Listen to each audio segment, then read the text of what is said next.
Regresamos a Sin Filtro, la etiqueta de la noche, SF Narcogobierno. Agradecemos a todas las personas que nos siguen en este momento en la transmisión de Facebook Live, todas las personas que están utilizando la red social Facebook para también interactuar con el tema de la noche. Bueno, lo dijimos antes del corte, en vida el reo Byron Lima pues expresó señalamientos fuertes en contra del, en ese momento, ministro de Gobernación Mauricio López Bonilla, y así se expresaba en su momento Byron Lima. Escuchamos.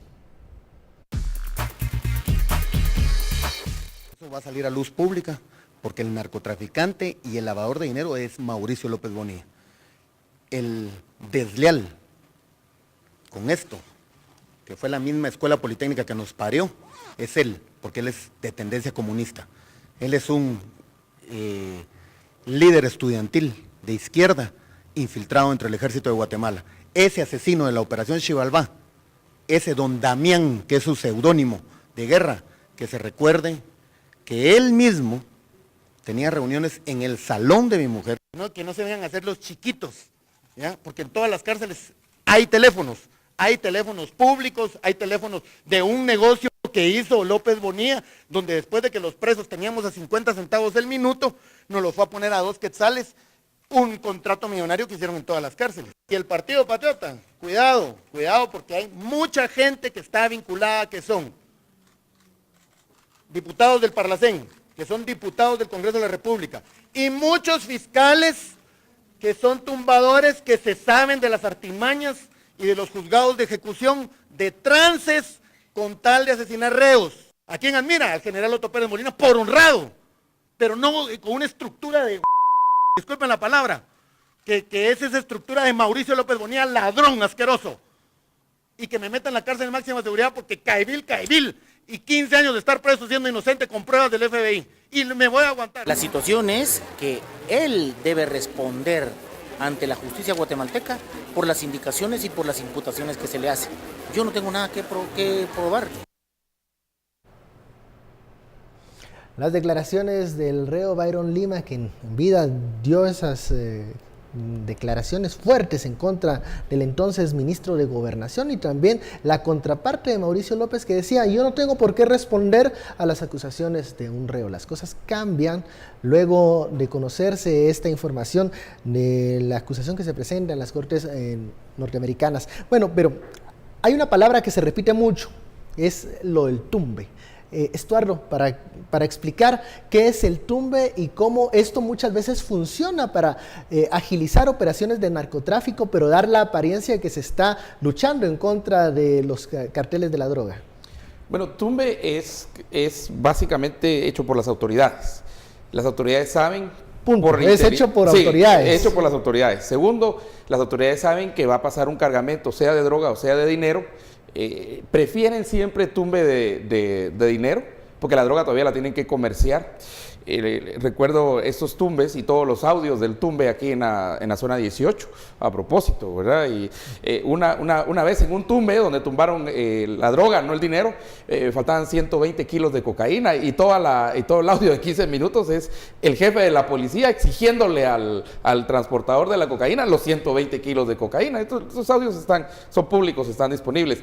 Y tercero, principalmente con el conocimiento de las autoridades, de las rutas y todo esto, es que las autoridades mismas, ¿verdad? Ahí es donde empieza la guerra. Los que vienen con la droga o el dinero pagan a las autoridades para que se quiten, o las autoridades obligan a los otros a caerle a los que están. Un tumbador es básicamente alguien con poder robándole a un narcotraficante, ya sea el dinero o la droga. Claro, y bueno, con eso pueden incluso justificar incautaciones en su momento. Por eso es que la playera, no sé si tenemos por ahí la que portaba en ese momento Byron Lima, así es. La fotografía de Lima, que yo creo que esa es, pero tiene una donde atrás era que decía, en la espalda era donde decía narcotumbador. Y entonces, un narcotumbador va en las dos direcciones, ¿verdad? Pero también la territorialidad es muy importante, porque hay conocimiento. De hecho, en la búsqueda de información de estos, los narcos han tenido la capacidad de transportar cocaína a través de Guatemala cuando hay manifestaciones, por ejemplo, esas manifestaciones pacíficas y bloqueos, ¿verdad? O han usado hasta radiopatrullas. Para- O usan ambulancias. Claro, para o esos usan propósitos. estos carros blindados que transportan valores y dinero en efectivo al sistema o valores principalmente. O sea, hay miles de formas de hacerlo y lo han hecho, y entonces la autoridad, y ese es el problema del narcoestado, que la autoridad tiene la fuerza y tiene el conocimiento y tiene el poder. Entonces los narcos tienen que entrar en acuerdos con el Estado para poder pasar. Y hay unas preguntas que se repiten de los usuarios de redes sociales que llegan gracias a la etiqueta SF Narco Gobierno, en donde nos dicen, bueno, si esto comenzó en el 2010, ¿no fueron financistas de campaña estos grupos de narcotráfico? Y luego, como sucede muchas veces, ya en el Pago de gobierno, favores. pago de favores, solo que supuesto. con el narco. Por supuesto, creo que eso ni siquiera lo podemos someter a duda ya. Marjorie Chacón, la reina del sur, ha sido la persona o la narcotraficante que ha cantado la canción más bonita para fortalecer el sistema guatemalteco en los Estados Unidos. Ha hecho un gran solo ella. Por supuesto, ha hecho un solo histórico, y un solo histórico que ha abierto a muchos los ojos acerca de la corrupción y la impunidad en que se vivía en el sistema guatemalteco. Pero cuando nos ponemos a evaluar qué pasa con estas candidaturas, que en algún momento estos candidatos fueron financiados efectivamente por narcotraficantes, y las acciones, las actitudes, estando al frente del gobierno, este tipo de actitudes responden estrictamente a ese pago de favores. Y creo que ese es un reflejo bastante exacto en lo que se ha convertido el servicio público en Guatemala. Hasta donde es decir, ha llegado. No solo, por supuesto, no solo es una oportunidad de enriquecimiento bastante fácil en donde se lograba defraudar al Estado con total impunidad, sino que también es una oportunidad de hacerse de nuevos socios que buscan beneficios, los cuales solo pueden obtener por parte del Estado. Y esto es trágico, y creo que nos debe hacer voltear y llevar nuestra mirada también hacia el sistema de justicia, porque no solo eres el Ejecutivo, no solo era Otto Pérez Molina, su vicepresidenta y su gabinete. El sistema de justicia también estaba cooptado, y en algún momento ellos tuvieron el poder suficiente para colocar a aliados clave dentro del sistema de justicia, que en cualquier momento determinado hubieran podido llegar a conocer estos casos, y por supuesto hubieran pagado el favor también de vuelta y se hubieran hecho de la vista gorda. Yo recuerdo una conversación que en su momento tuve con una diputada del Congreso que me manifestaba la facilidad con la que durante campaña llegaban a las sedes de los partidos políticos algunos representantes de empresarios del interior.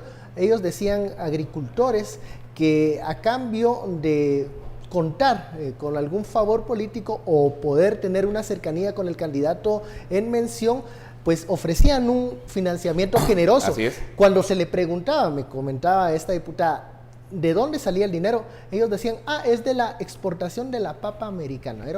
Era como un argot para no preguntar sobre qué actividades realizaba. Papas de oro. Pues sí, claro. Y lo que le manifestaba la Mr. parlamentaria, Potero, mínimo, porque era... lo que manifestaba la parlamentaria era porque ella se quejaba de la desigualdad de condiciones en la que entraban en la campaña, financiamiento, sí. era que muchos partidos políticos no ponían reparos en este tipo de financiamiento. Creo que aquí, y recordando y esas palabras que dijo Byron Lima, no es que sea profeta ni hijo, pero la cuestión es que estaba muy informado, tenía un sistema de inteligencia tenía información muy bien aceitado y todo, entonces sabía qué era lo que estaba pasando, pero pregunto, televidentes, miren cómo murió y al final miren cómo terminó Byron Lima. Y creo que tiene que ver mucho con la información que él tenía en estos casos específicamente, y en otros, que no sabemos cuánto de información se fue a la tumba con él. Al mismo tiempo, esto no es solo un hecho en términos de extradición de quien fue ministro de Gobernación y vicepresidente de Guatemala. Esto tiene que ver mucho con la política actual también de Donald Trump, del presidente Donald Trump. En el memorando que Kelly firma y se viene luego para Guatemala, porque así fue, lo firmó y se vino para Guatemala esta semana que terminamos hoy, y el siguiente día estaba se recién queda salido aquí, del horno. y al siguiente día pues se va para México, hablando de narcoestados, ¿verdad? Mira los que va a visitar, mira su primer viaje hacia dónde va. Y Tillerson, que se encuentra del secretario de Estado, tanto en la orden ejecutiva de migración como en el memorando que ya hace posible la primera orden ejecutiva en términos de migración, hay 3 casos que ellos enfatizan, y Tillerson lo dice en las audiencias, cuando todavía no era secretario de Estado. El primer caso es criminal, ¿verdad? Todos los que estén acusados de algún crimen dentro de Estados Unidos. El segundo es que en términos de política exterior sí le iban a poner énfasis y mucho ojo a gang related, ¿verdad? A pandillas. Y el tercero es narcotráfico. Entonces ahí nos delinearon exactamente muy bien cuáles van a ser las acciones, y yo creo que el análisis de cuál es el poder número 1 del mundo, su estrategia hacia nosotros, pues creo que la tenemos. Miren, más visible que es algo de dos pues. vías. Ese memorándum nos dice que estos delitos se van a perseguir y sobre todo van a exigir mucho el tema de la extradición por ese tipo de delitos. Allá con Kelly, por el Homeland Security, pero afuera de Estados Unidos con el secretario de Estado, de la Secretaría del Departamento de Seguridad Interna, también a las personas que tienen problemas con la ley. Ojo, Eric Archila, entre otros, sí, el señor Marroquín, ellos tendrían pues que regresar en el corto plazo, ¿no? Hablábamos en el corte Together with Others, ¿verdad? Junto con otros. Eso junto con otros era el que se estaba refiriendo el finado Lima. Ese junto con otros es el que se está refiriendo al indictment. El que habla de diputados, el que habla estructura criminal. Claro. Y mucha atención a lo que mencionaba Estuardo. El hecho de que esto ocurra el día de hoy, que este juzgado estadounidense haya emitido la solicitud de extradición el 22 de febrero, es decir, hace 2 días, tenemos que ponernos muy atentos sobre todo las personas que decían la llegada de Trump va a significar un cambio radical en la manera en que ha estado trabajando los Estados Unidos durante los últimos por lo menos 4 años, podríamos decir. Absolutamente falso. Incluso puede ser hasta más directa. La agenda sigue siendo la misma, y esto es la prueba viviente de ello. Los Estados Unidos siguen interesados en lo que ocurre en Guatemala.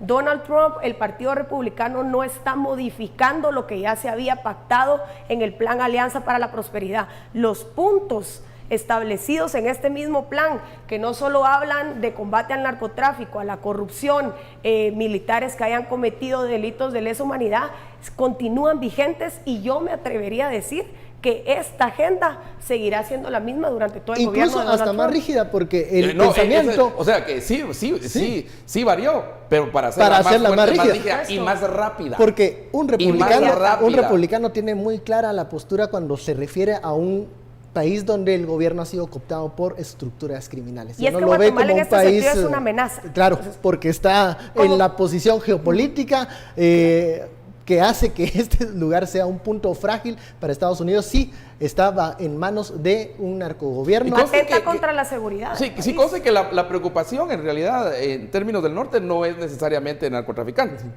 Porque ahí donde está la dirección, donde está esta dirección en el Distrito de Columbia, en Washington, D.C., a 1 cuadra venden cocaína, pues a 2 cuadras venden cocaína y marihuana que ya se puede que habrá que ver ahí. También qué va a decir el fantasma allá. Pero para mí es que cuando se vuelven porosas las instituciones en una nación que puede representar una amenaza, o ya representa una amenaza creciente, en realidad la preocupación va más allá. Es que una cosa es que sean narcos, otra cosa es que sean terroristas. Lo que se está poniendo en evidencia, y que creo que esto es lo que más preocupa al gobierno estadounidense, es que las voluntades políticas se compran con demasiada facilidad en Guatemala. Es decir, los políticos se corrompen con toda facilidad, y el sistema les facilita las medidas que póngale el precio también, al político, por así supuesto. Es. Bueno, vamos a la pausa. SF, narco, gobierno, regresamos luego del corte.